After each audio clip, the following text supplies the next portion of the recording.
obviously I knew if anything went wrong, I knew, like with cars, straight on the phone with my dad. He was always the money guy as well, so if I needed any advice about like money or what to do, again, I'd be straight. The workshop is silent. A car that costs over 100,000 British pounds sits under the lights looking like nothing else on the planet. Carbon fiber race panels, a massive rear wing, an aggressive front splitter pulled straight from Ferrari's official motorsport program. It is visually stunning, breathtaking even, and it hasn't moved an inch in months. That is the reality Matt Armstrong is living right now.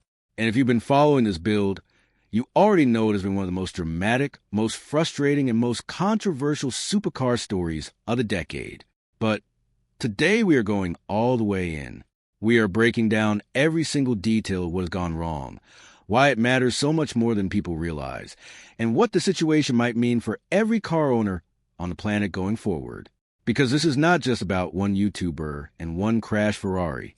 This is about a battle that has been quietly building in the background of the automotive world for years. A battle over who actually owns a car after it's been sold. A battle over software, over hybrid systems, over parts access, over whether a manufacturer can reach into your garage and flip a switch that makes your legally purchased vehicle permanently useless.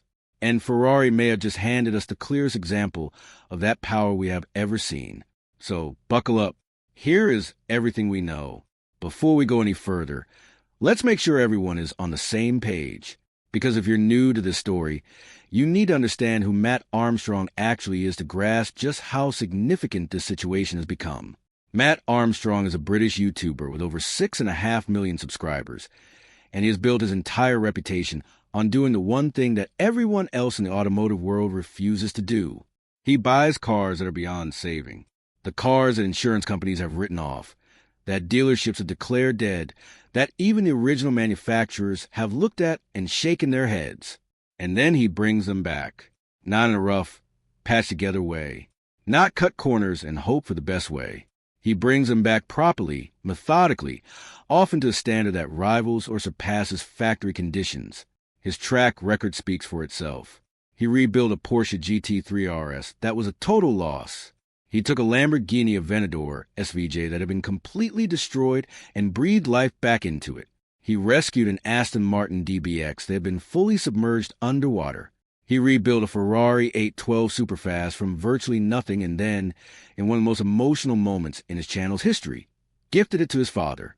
And then came the Lamborghini Revuelto, one of the most electronically complex hypercars ever assembled. Most mechanics who looked at it called it impossible. Matt looked at it and called it a project, and he delivered every single time. The car community shows up in the millions to watch. Because what Matt does isn't just mechanical work. It's storytelling. It's a man refusing to accept limitations that everyone else treats as gospel, and his audience loves him for it.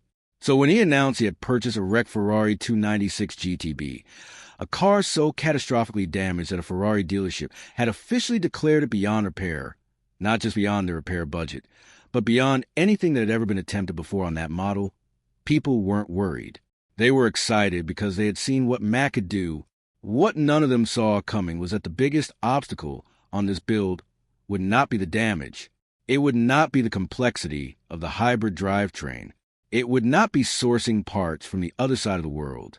It would be Ferrari itself. Let's talk about the Ferrari 296 GTB for a moment, because understanding the car is essential to understanding why the situation is so complicated.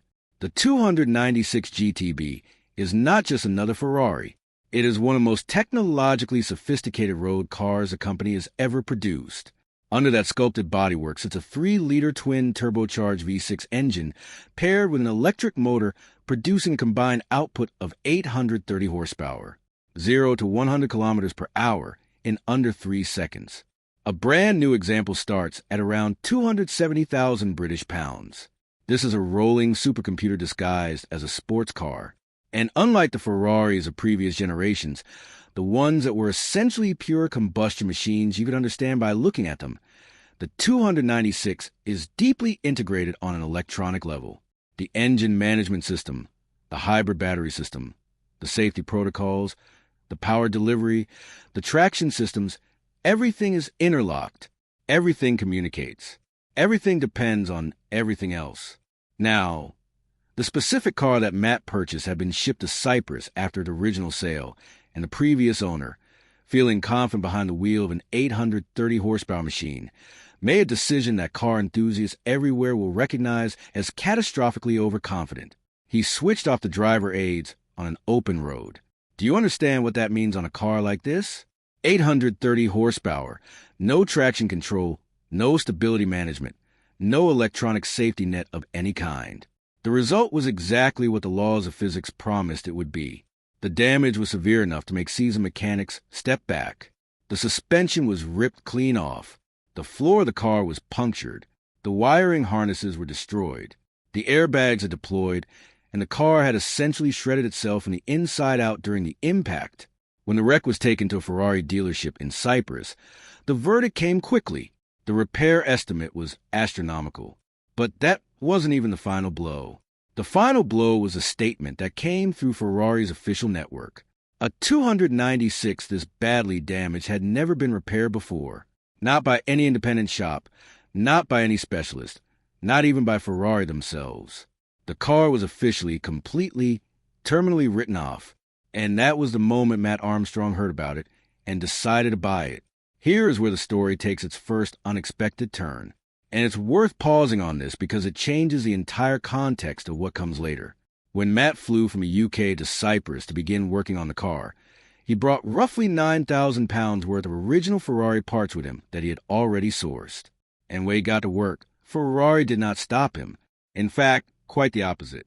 Ferrari actually agreed to let him work in the dealership yard. He used their tools.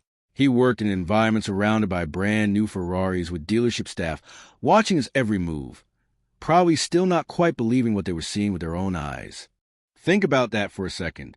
Ferrari gave a YouTube builder access to their official workspace to work on a car they had already declared impossible to repair. That's not the behavior of a company that wants to shut the project down. That looks, at first glance, like cooperation. The plan was straightforward. Get the car back on 4 wheels, get started, load it onto a transporter, and ship it to his workshop in the UK. Then begin the full rebuild. Simple enough in theory. But the moment Matt reconnected the 12-volt battery and turned the ignition, the plan started falling apart immediately. The dashboard lit up, and sitting right there in the middle of the screen was a message nobody wants to see on a hybrid supercar. Hybrid system failure. Go to the dealer. The engine refused to start. The electronics he had carefully worked through refused to communicate with each other. They brought in a Ferrari technician with the official diagnostic tool, and even that produced nothing. The system wouldn't even allow fault codes to be read properly. It was as if the car had simply decided it was done. Now, here is where the technical reality of modern hybrid supercars becomes genuinely alarming, and where this story shifts from being about one man's build to be about something that affects every person who has ever bought a high-end vehicle.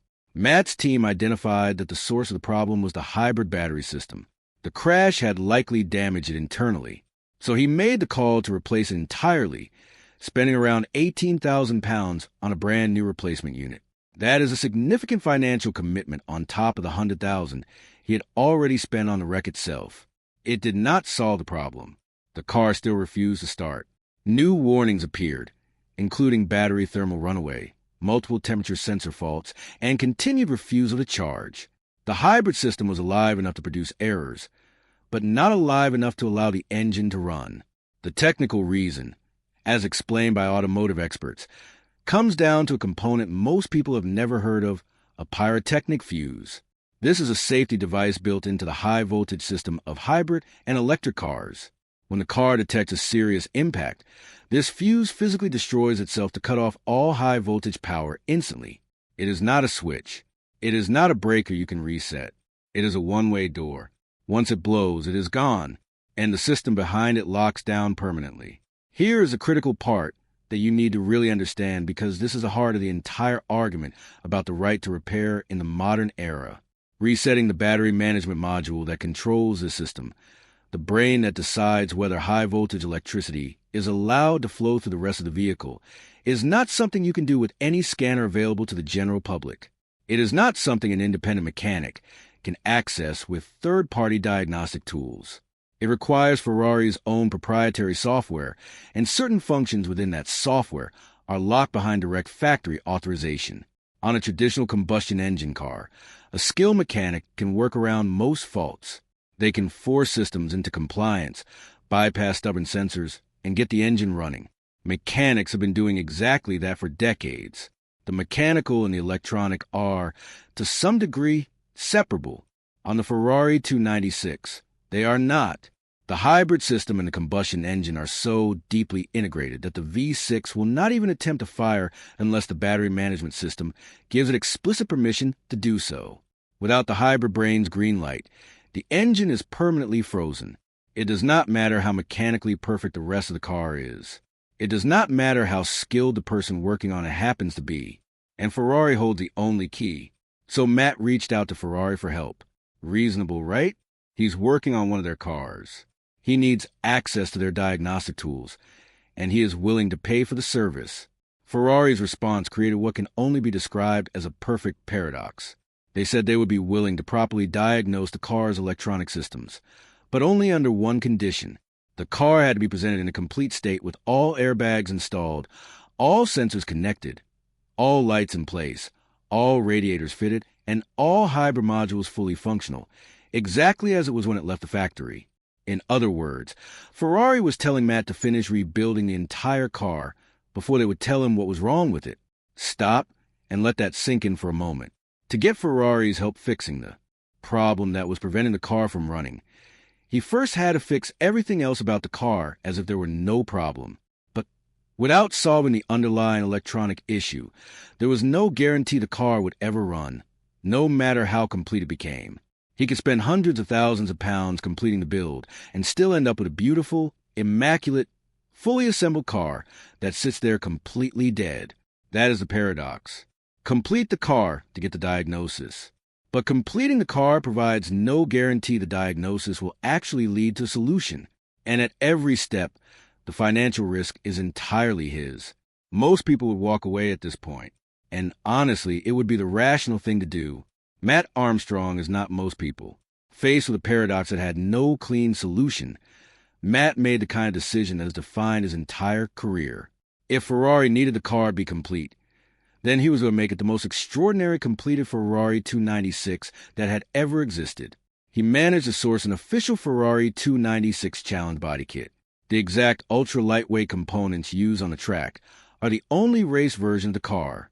The same front and rear bumpers that you see on Ferraris competing in official championships, an aggressive diffuser, lightweight carbon panels, and a massive rear wing that looks like it belongs on a prototype racing machine, not something driven to the supermarket.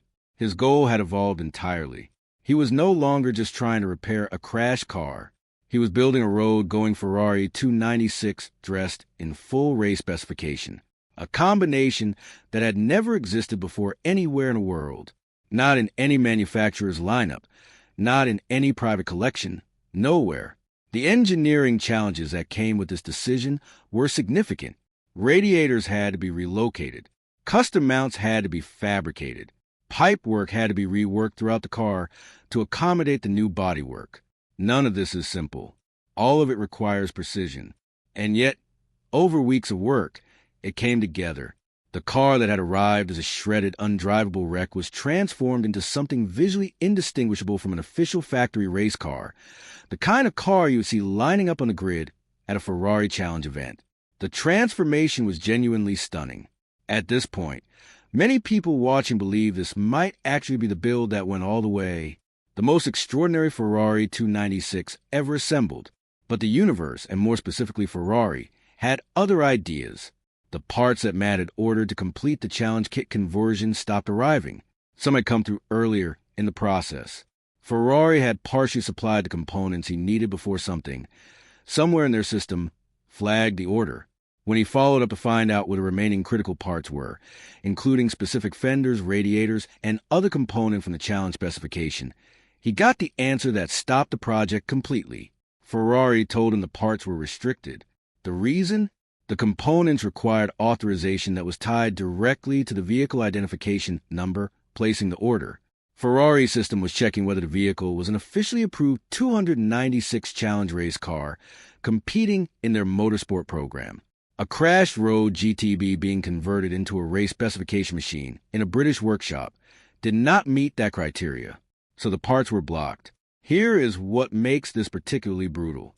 Because Ferrari had already supplied part of the kit before the system flagged the order, the car was now stuck in the worst possible middle ground. It was no longer a standard road car, but also could not become the full Challenge-spec machine that Matt had planned. It was partially transformed, visually striking, mechanically grounded, and completely stranded. When Matt called Ferrari again, hoping to find some kind of pathway forward, looking for someone who could help him understand his options, the response was another wall. They told him the car would first need to be inspected at a certified Ferrari body shop, but the car had already been rebuilt outside of official repair procedures. Ferrari's own repair documentation was not available to independent builders, and the car was now wearing a full race kit that was never intended for road registration in the first place. The inspection they required was effectively impossible given the circumstances. Matt sent a direct email to Ferrari asking them to reconsider, asking for some kind of clear path forward, a way out of the paradox. As of right now, he is still waiting for a reply. The moment this news broke across the car community, comparisons to the Bugatti Chiron saga started flying everywhere, and it's a fair comparison to make. Matt Armstrong had previously rebuilt a Bugatti Chiron, another project that made global headlines when Bugatti pushed back. The CEO of Bugatti went public with his objections, took to social media, called out specific details of the build, and the whole thing became an intensely public back and forth that divided the community for weeks. That situation was messy. It was dramatic. It generated millions of views and thousands of passionate arguments about the right to repair in the supercar world. But here is the thing. For all its drama, the Bugatti situation had a certain clarity. Bugatti said no. Matt said yes and found a way forward regardless. There were no hidden traps, no partial cooperation followed by sudden withdrawal, no software lockouts that made the car physically inoperable regardless of what parts you could source. What Ferrari has done is structurally different, and the car community has identified 3 specific reasons why it's arguably worse. The first is the partial delivery. Bugatti declined involvement from the very beginning. Ferrari, by contrast, initially supplied parts. They allowed the project to move forward. They gave Matt access to their dealership yard and their tools. They let him invest months of work and significant money into the build.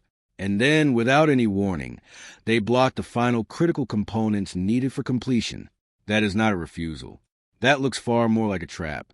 Matt is now holding a half-transformed